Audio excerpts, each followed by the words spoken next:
नमस्कार, मैं हूं राघवेंद्र दुबे। आज बात करेंगे मणिपुर में हो रही लगातार हिंसा की। लगभग 1.5 महीना हो गया, वहां पर हिंसा जारी है। वहां पर लोग मारे जा रहे हैं, घरों में आग लगाई जा रही है। हद तो तब हो गई जब केंद्र सरकार में राज्य मंत्री आर.के. रंजन सिंह का घर उपद्रवियों ने जला डाला। लेकिन उसमें अच्छी बात ये रही कि उस समय उनके परिवार का कोई भी सदस्य उस घर में मौजूद नहीं था। जो उग्रवादी थे उन्होंने पेट्रोल बमों से हमला किया। वहां पर पेट्रोल बमों से हमला करने के बाद उनके घर में आग लग गई, और यहाँ तक कि जो उनके घर में फायर ब्रिगेड बुझाने के लिए, आग बुझाने के लिए फायर ब्रिगेड की गाड़ी जा रही थी, उन गाड़ियों को भी नहीं जाने दिया गया। और इसके बाद रैपिड एक्शन फोर्स आया। रैपिड एक्शन फोर्स की उन उग्रवादियों से झड़प भी हुई और उनका पूरा घर जल करके राख हो गया। ये हालत है हमारे देश के एक राज्य मंत्री का। मणिपुर में बीजेपी की सरकार है, भारत में देश में भी भाजपा की सरकार है, और भाजपा ज़्यादातर बात करती है डबल इंजन की सरकार की। लेकिन उस डबल इंजन का क्या हुआ कि जहां पर 1.5 महीने से हिंसा जारी है, जिसमें 100 से ज़्यादा लोग मारे गए, जिसमें हजारों लोग बेघर हो गए हैं, दुकानों को, मकानों को जला दिया गया, और सरकार पूरी तरीके से विफल हो गई, असफल हो गई। और ये किसने कहा? जब राज्य मंत्री आर.के. रंजन सिंह का घर जला दिया गया तो उन्होंने कहा, उनका बयान आया कि मुझे राज्य के नागरिकों से ऐसी आशा नहीं थी कि आग लगाने के बाद दमकल की गाड़ियों को भी घर तक नहीं पहुंचने दिया गया। ऐसा लगता है यह मेरे जीवन पर हमला है। मणिपुर में कानून व्यवस्था खत्म हो रही है। ये वह अपने खुद की गवर्नमेंट के लिए कह रहे हैं, जहां बीजेपी की सरकार है। मौजूदा सरकार शांति व्यवस्था बनाने में पूरी तरीके से विफल हो गई है। मैंने पीएम और गृह मंत्री को यह सूचना दे दी है। यह कहा विदेश राज्य मंत्री आर.के. रंजन सिंह ने। और आर.के. रंजन सिंह का जो घर है 16 जून को जला दिया गया, उसके एक दिन पहले जो राज्य सरकार में मंत्री हैं उनका भी घर जला दिया गया। हिंसा पर उतारू भीड़ ने खोमन लोक इलाके में 3 घर फूंक दिए। बुधवार को राज्य की मंत्री हैं नेमचा किपगेन, उनके इम्फाल पश्चिम जिले के लामफेल स्थित घर को हिंसक भीड़ ने आग के हवाले कर दिया। राज्य के मंत्री सुरक्षित नहीं है, भारत सरकार के मंत्री सुरक्षित नहीं है उस मणिपुर में, और वहां पर हिंसा जारी है, इंटरनेट बंद है, लेकिन सरकार कुछ नहीं कर पा रही है। वहां के मुख्यमंत्री एन बीरेन सिंह केवल एक मूक दर्शक बने हुए हैं। उन्होंने अभी कहा कि ये कुकी समुदाय और मैतेई समुदाय की लड़ाई नहीं है, इसमें बाहरी तत्वों का हाथ है। और उन्होंने इशारा किया म्यांमार का, कि म्यांमार से लोग आए हैं और वो हिंसा को फैला रहे हैं और हम उनको बाहर करने का काम कर रहे हैं। जब स्थिति संभलने में नहीं आई तो फिर भीतरी और बाहरी का एक मुद्दा लेकर के आ गए अपने को बचाने के लिए। लेकिन उन्होंने नहीं कहा कि ये सरकार पूरी तरीके से इस स्थिति को संभालने में नाकाम हो गई। इस स्थिति में लाकर के कैसे खड़ा किया इस सरकार ने कि जब कोर्ट का आदेश, हाई कोर्ट का आदेश आता है कि मैतेई समुदाय को, जो बहुत समय से आरक्षण की मांग कर रहा था, जब मैतेई समुदाय को आरक्षण के लिए निर्देशित किया जाता है राज्य सरकार को, तो पूरे राज्य में हिंसा हो गई।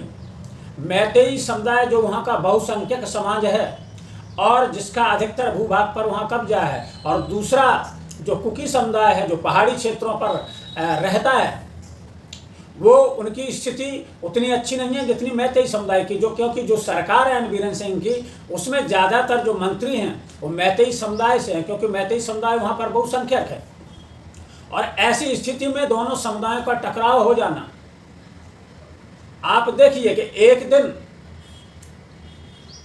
राज्य की जो मंत्री हैं वो कुकी समुदाय से हैं, उनका घर फूंक दिया जाता है। उसके बाद मैतेई समुदाय से आने वाले विदेश राज्य मंत्री आर.के. रंजन सिंह का भी घर फूंक दिया जाता है। तो ये लग रहा है कि क्रिया की प्रतिक्रिया चल रही है, और दोनों समुदायों में इतनी भयंकर अदावट है कि ये इसने विकराल रूप ले लिया, जिसमें लगभग 65,000 से ज़्यादा वहाँ पर सेना और पुलिस के जवान मौजूद हैं, लेकिन इसके बावजूद भी स्थिति को नहीं संभाला जा सक रहा है। स्थिति लगातार बिगड़ती चली जा रही है कि अभी केंद्रीय गृह मंत्री अमित शाह ने भी वहाँ का दौरा किया था। उनके दौरा करने के बाद, शांति समिति गठित करने के बाद, उपद्रव में शामिल लोगों की न्यायिक जांच कराने का ऐलान के बाद भी ये हिंसा रुकी नहीं, बल्कि कहें तो ये बढ़ और गई। अब आप समझ सकते हैं कि जहां प्रदेश के मंत्री वो अपने आप को नहीं बचा रहे हैं, देश के जो मंत्री हैं उनका घर सुरक्षित नहीं रहा, फूंक दिया गया है। आप कल्पना करें अगर उनके परिवार में कोई व्यक्ति होते तो उनका क्या होता, वो भी उस आग में स्वाहा हो सकते थे, लेकिन ईश्वर की कृपा से वहाँ कोई था नहीं, इसलिए ऐसी अनहोनी बच गई। ये स्थिति होने के बाद, डबल इंजन की सरकार होने के बाद ये स्थिति नहीं रोकी गई और अभी तक उस पर नियंत्रण क्यों नहीं हो पाया। मणिपुर के 16 जिले हैं और 16 जिलों में 11 जिलों में अभी भी कर्फ्यू जारी है। इतना समय बीतने के बाद, 1.5 माह होने के बाद भी वही स्थिति बनी हुई है और सरकार उस पर नियंत्रण नहीं रख पा रही है। 20 मई को विदेश राज्य मंत्री राजकुमार रंजन सिंह ने प्रधानमंत्री जी को एक पत्र लिखा था और उन्होंने पत्र में लिखा था कि यहाँ की स्थिति मणिपुर की बहुत ही भयावह है और आप इसको बिल्कुल एकदम इमरजेंसी के तौर पर लें, यहाँ के हालात बिगड़ रहे हैं। मतलब उन्होंने प्रधानमंत्री जी को ये कहा भी था। उसके बावजूद आप देखिए कि 20 मई के बाद अभी 16 जून को उनका घर जला दिया गया। 25 मई को उनके घर पर हमला हुआ था। अब 25 मई को जिस समय उनके घर पर हमला हुआ, पत्थरबाजी हुई, उस समय मंत्री जी खुद घर में मौजूद थे, लेकिन सुरक्षा बलों ने आंसू गैस के गोले छोड़ करके उन पत्थरबाजों को और उस उग्र भीड़ को वहाँ से भगाने का काम किया। लेकिन उस समय वो हादसा टल गया, लेकिन 16 जून की रात को उनका घर जला दिया गया। ये हिंसा हो रही है। आप अंदाजा करें कि गांव में रहने वाले लोग, पहाड़ी क्षेत्रों में रहने वाले लोग, उनकी सुरक्षा कैसे हो रही होगी। जहां इतनी सुरक्षा व्यवस्था मंत्री को मिलती है, जहां उनकी इतनी सुरक्षा चाक चौबंद रहती है, वहां पर जाकर के अगर बेकाबू भीड़, अनियंत्रित भीड़ उन पर हमला कर रही है, उग्रवादी संगठन वहां हमला कर रहे हैं, तो फिर उसमें आम आदमी की रक्षा कौन करेगा। मंत्री जी का जिस दिन घर फूंका गया वो वहां पर थे नहीं, वो G20 की मीटिंग में भाग लेने के लिए केरल में गए हुए थे। बहुत सारे लोगों ने उनसे प्रश्न भी पूछा कि जब आपके संसदीय क्षेत्र में ये सारी घटनाएं हो रही थी, आपके राज्य की मंत्री का घर जला दिया गया और पूरा मणिपुर जल रहा था, ऐसे में आपको मणिपुर में रहना चाहिए था, आप केरल में G20 की मीटिंग में क्या करने गए थे, वहाँ क्या आवश्यकता थी, क्या आपकी जगह और कोई नहीं जा सकता था। तो ये सारे सवाल उनसे पूछे गए। वहीं 30 अप्रैल को वो इम्फाल में थे, मणिपुर के इम्फाल में थे, जहाँ पर प्रधानमंत्री जी के 16वां एपिसोड मन की बात, जिसमें मुख्यमंत्री भी थे, भूपेंद्र यादव थे, जिसमें वो खुद भी थे, उन्होंने उसके बाद उसमें ट्वीट भी किया था। राज्य मंत्री ने उन्होंने ट्वीट ये किया था कि प्रधानमंत्री के मन की बात सुनने से युवाओं में एक बहुत बड़ा परिवर्तन आ रहा है और उन्हीं युवाओं ने जाकर के मंत्री जी का घर फूंक दिया।